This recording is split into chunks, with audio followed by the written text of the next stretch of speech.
It's time for the in-betweens, and this is a quite repetitive part of the process, so put on your headphones, listen to your favorite podcast or album, and get into the workflow.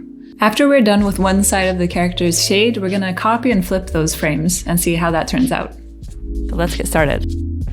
This is what we have so far. If anything looks crazy at this point, this is the right time to change that, since these keyframes will be the base for the rest of the drawings. The light source guide won't help in this stage, so it's kept hidden. I'll make this layer transparent again. Now we'll set a keyframe in the middle of the existing keyframes and start making the shade from this middle position and out. In the animation world, I guess you could call this a breakdown or a passing position, but I don't feel like it's really necessary naming the different frames for a linear motion style like this. But we're sort of, in the passing position stage.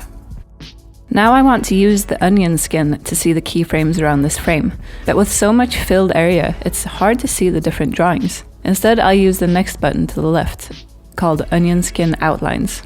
Then we'll have a slightly clearer view of the outlines of those already made drawings.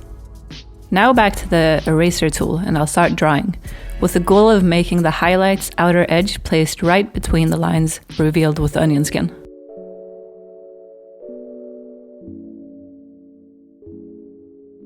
Do the same thing in between the next two keyframes and so on.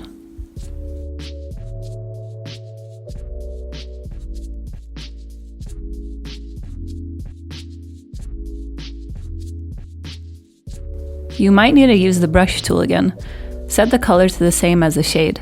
Since the shade and highlights will move in different angles, the highlights won't just expand evenly from their center points, but might need to be reshaped by both adding and subtracting.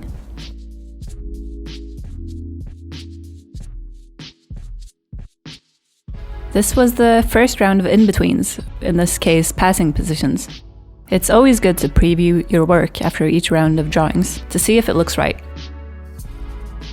Now we'll fill in the rest of the gaps, the ones that we can without a doubt call in-betweens, which is pretty much the same concept again, only now the difference between the earlier and the later frames aren't as big, and you have a smaller margin to draw in.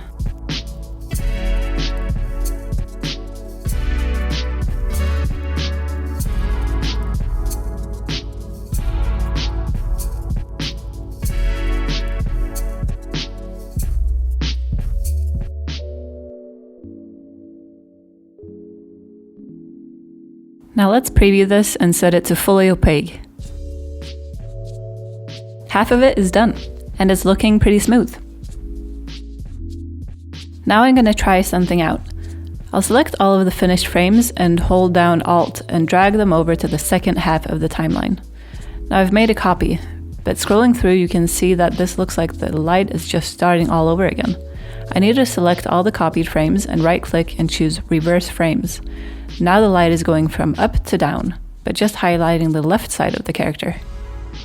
To make the light go all the way around, I'll have to select all of the copied frames. Select the Edit Multiple Frames button and make sure it covers all of the frames. Right-click on the character and choose Flip Horizontal.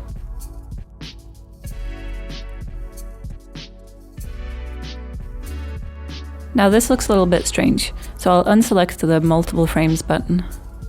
And now the light goes all the way from the bottom left up to the top and down to the right side, like we want it. What's wrong now is that my character isn't symmetrical, so the second half of the shading is wrong in some places, since she's sitting crisscross, and because how I've drawn the nose here. That means I'll have to repeat the animation process again, or just correct all the wrongs in each frame. So for a more efficient process, use a design that's symmetrical and mirrored, so you don't have to do the same animation for both sides. Before I do that, I'll make a few more keyframes for the middle part here, just so it doesn't look like the highlights are on freeze mode when the light is at its highest point. So I copied the silhouette from the first keyframe. And I'll redraw the middle keyframe, which makes a boiling effect for the middle part. And I'll delete a few frames from here. Now I'll go in and correct the last half of the animation. You don't have to see this part.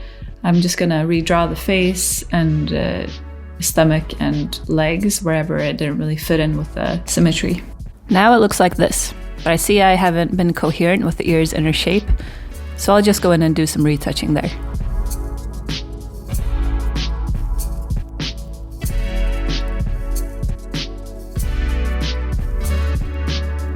Now finally, the frame-by-frame part of this class is finished, and the rest will be done in After Effects, so let's pack up and move into there.